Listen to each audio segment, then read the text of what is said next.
So this is the iPhone 17 Pro, and let's go ahead and unbox this and give you my first impressions on the smaller version of the Pro models.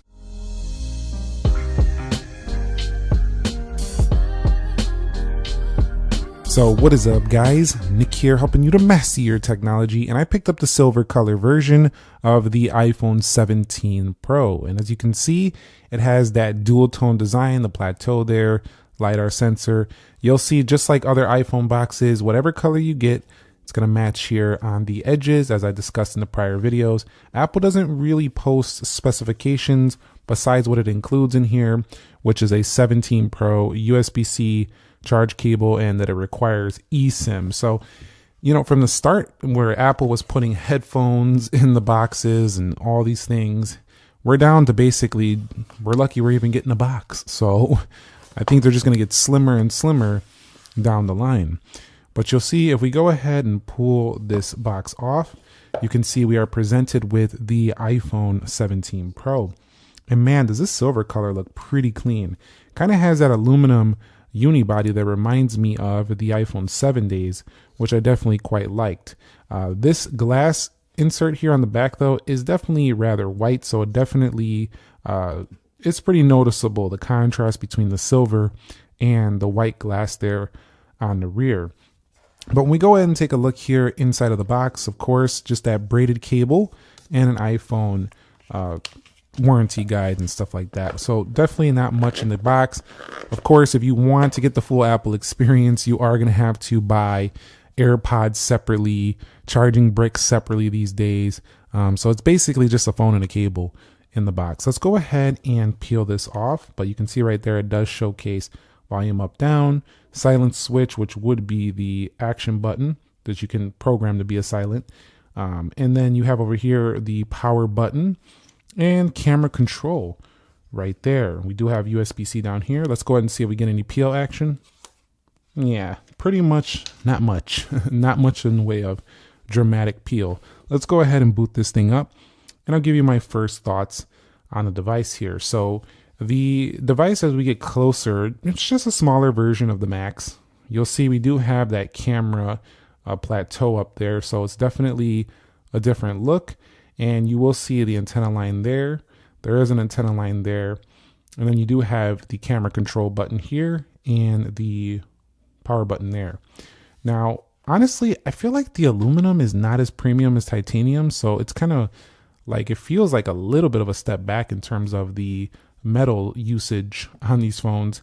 I also really do not like this on the 17 Pro series in general. I just don't think that's a clean look. We were going away from that, and Apple actually took that stuff off of the phone, and now it's back there. It's an eyesore to me. Let's go here to the left. You'll see we do have the action button, and we do have ourselves volume controls, antenna lines there. Up at the top, you are going to find yourself the triple 48 megapixel camera setup, and they moved the flash over here and the LiDAR sensor over here. Now, you also see those antenna lines wrap a little bit right there as well. And then if we go over here, you'll see we do have the Apple logo, which was moved down more, so it's not really centered anymore. Some people might not like that. Some people might not give a hoot. But if we go to the bottom here, you're going to see we do have Torx screws, USB-C, we do have speaker grill and microphone. So definitely pretty similar down there at the bottom. Let's go ahead and talk about, I want to show you something with the previous Pro, 16 Pro. So one of the reasons why I think this phone, while it is different, I do like that it's different, doesn't look as clean as some of the older phones, is because you can see the antennas wrap around onto the body there. And then we have, like we talked about, up there. And then over here, you'll see them again at the bottom.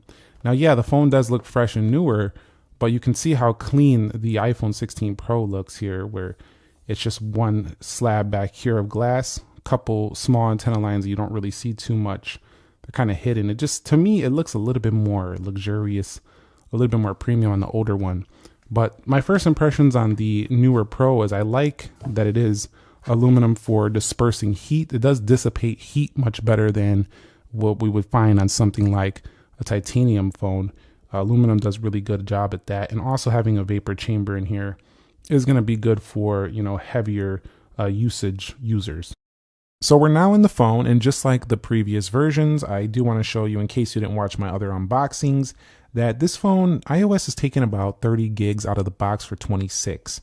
iOS 26 also has an immediate update upon unboxing your phone, so go ahead and make sure that you get that updated. If you're watching this video months down the line, new batches and shipment might already be updated to the most latest version. But if you're getting this in the first weeks of launch, there is an immediate update out of the box. Do keep that in mind.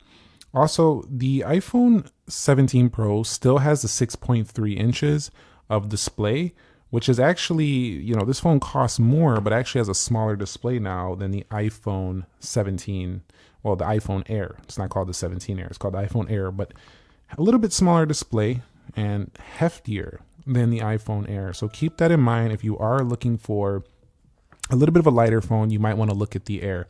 The 17 Pro actually weighs more than the 16 Pro at 206 grams. So this phone, they increased the battery size, and while aluminum is a pretty light metal, the overall phone is a little bit heftier than some of the previous Pros. A lot of people don't mind that though, because they want the long battery life, and this one's going to be no exception. It should have pretty good battery life. It's near 4,000 milliamp hour for a smaller and efficient CPU with the A19 Pro on board. And finally, both the 17 Pro and Pro Max have 12 gigs of RAM. So we'll see how that stacks up in terms of the speed test we're going to do here shortly. I also want to go ahead now and take a look. Hold on, I got to put the passcode in. We're going to go ahead and take a look at the wallpaper pack that comes for this phone. So let's go ahead and go to the wallpapers. We'll add a new wallpaper, and you'll see all new iPhones that are getting updated to iOS 26 will have these, which I do tend to love to use because they kind of switch between dark mode and light modes, kind of like your MacBook would do. But here's the included Pro wallpapers. You'll get Cosmic Orange, the Silver Color, or Deep Blue. So there's just three pretty simple options there. I'm going to go ahead and add this one just because this is the phone we're using, the Pro. But overall, I think if you're using one of the older Pros, like a 13 Pro, maybe a 14 Pro, you're getting quite a few upgrades here, especially in the way of the camera, better battery life, way better battery life than some of the older ones, and just a really smooth iOS 26 experience with maybe a little bit more heft, but also longer juice on the day-to-day for getting throughout your day. So if you're a heavier user, you've been finding yourself just clamoring for more battery life, the 17 Pros are where it's at this year. All right, so let's go ahead and hop into the camera, and you'll see all the iPhones are coming with that new camera design. You can set up different styles like amber, gold, rose gold, bright, neutral, cool rose, and more. So I tend to leave it in standard just so I can take proper photos that would look standard. But another nice thing about this year is, once again, the iPhone 17 Pro, just like the Max, is going to come with the 4x zoom. So if you come over here and you click there, you're going to go 4 times optical, and then you could hit 8x as well. So this is going to be the furthest zoom length that you've ever seen on an iPhone. You can also zoom up to 40 times digitally. So while it does get a little bit more grainy at that furthest zoom, it's really nice to see Apple's really pushing the zoom further on each iterative model. I do think they could have been at like 50 to 100 times zoom, honestly, at this point. But 40, I'll take 40. That's pretty far if you really love to zoom on your phone. This phone also has a headlining feature, the 4K at 120 frames a second, which is rather nice. And all of the 17 models come with the center stage cameras with the 18 megapixel upgrade across the lineup. So this is a huge upgrade for those of you who take a lot of group photos, or you take a lot of self portraits and stuff of that sort. If we hit the video, you can also use center stage in video as well. So if you want to take videos in this wide angle format, you can do it in portrait mode here as well with the center stage. I love the upgrade to the front facing camera on each of the iPhone 17 models, and the Pro is no exception. But where the Pro really shines is if you go in here in the camera and you scroll down to formats, you're going to find the Pro RAW and resolution controls. You'll also have these different Pro features like JPEG, XL lossless images, and then lossy on the bottom as well. So definitely, if you want to push it into a more professional category on your device, you definitely have to only consider the Pro and Pro Max. Now, you also have Apple ProRes on here, And of course, just like the other iPhones, you can switch capture modes between 24 and 12 megapixel. But yeah, these are the phones to go with, the Pro models. If you are the type of person setting up your phone, taking videos, and you're going to start editing them later for social media, you know, these are the ones to go with because they have the most user control out of all of them. Other than that, that's about the main thing you're going to see differently. Now, if we hit over here and go into settings, you do have the Apple Intelligence on board, which Apple is still saying is in beta. So they really haven't been crushing it being number one in AI, but they're getting there. We'll see what happens going in the future. Focus, flashlight, and you could switch different modes here in your action button as well. So for those of you who didn't have an action button, that could be a big deal for you as well. So a couple more initial thoughts on this phone. It feels pretty well balanced. It just feels a little bit hefty when you compare it to some of the older iPhones that are kind of in this size range. If you're coming from like a 13, a 14, even a 15, this has a little bit more heft to it. Even if you're coming from an older, sleeker 15 Pro, this is going to be a little bit heftier. So you have to weigh if that matters to you. If you're like, I'm tired of the heaviness, the brick feel, consider the iPhone Air or the base model 17. Those are definitely going to be one. So let's go ahead and kind of give a look at some of the other phones. You can get a size comparison here before we get up out of here. The iPhone 17 Pro versus the 17 Pro Max here in Cosmic Orange. You are going to see a substantial size increase to the 17 Pro Max, which also feels rather hefty. So if you are looking for just a bit of a smaller device, but you want all the features that stand out on the 17 Pro Max, 17 Pro is the move for you. Let's kind of get a look at it against the iPhone 17. Now, while these might on the surface look about the same size, I assure you that the base 17 is a much more comfortable hold.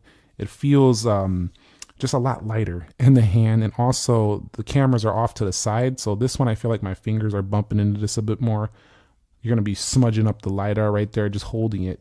Sometimes you might even be doing that. Whereas here you can see they're kind of off to the left. So you probably won't even be touching the cameras much on this phone at all. So I do think the hold in hand better on the base 17, but still easier on this one than the 17 Pro Max.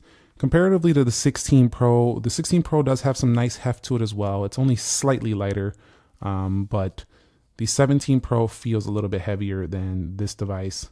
On the whole though, this feels a little bit more premium. The 16 Pro, like the metal material, titanium, just feels like more luxurious to me. That's just all I got to say about that one for the size comparison. Looking at something older, if you're coming from a 13 or 14, you're going to find yourself kind of like a similar shape and size, but a lot of upgrades on board. Colder glass material on this one, a lot more smudgy though, so cleaner look to the 17 Pro. And let's go ahead and give a look at the iPhone 15 Pro. I think the 15 Pro is a more comfortable, compact size than the 17 Pro, a little more sleeker looking to me. But the 17 Pro looks more like a beast phone. Like it's got that vapor chamber, this huge beastly camera bump. It looks more like a power user's phone to me. Whereas the 17 or the 15 Pro just looks like a regular Pro iPhone. That's how I would describe it. But definitely if you're coming from a 15 Pro, expect a little more weight, a little bit heftier feel. And then lastly, we'll take one look at the single camera iPhone Air. I feel like the iPhone Air is such a beautiful weight. I love this big size with this weight of the phone. Right now, SIM card is actually in the Air. It's been the most impressive to me in terms of design and to hold in the hand. It just feels great having this large display, lightweight. I love that. But I don't know. I'm kind of loving the 17 Pro as well because it's like a lot of power in this smaller size form factor. So wrapping it up on my first impressions, I think it's a go again. I think a lot of people are going to enjoy having all this power, this zoom range, great battery life, cooler phone to the touch in the 17 Pro. Also, some people will prefer this look because it just looks a lot different than the prior iPhones. They changed it up quite a bit. But let me know your thoughts on the base 17 Pro down below in the comment section of this video. Stay tuned for more. We are going to be starting off with the speed test. I just want to get these unboxings, my first thoughts out of the way, so you kind of get an idea where I stand on them. And we'll be doing some comparisons as well, some more size comparison videos, and should you upgrades and things of that sort as iPhone season continues along. So thank you very much for watching. Thumbs up if you enjoyed it, and I'll catch you on the next one. Nick here. Be sure to be well, and peace.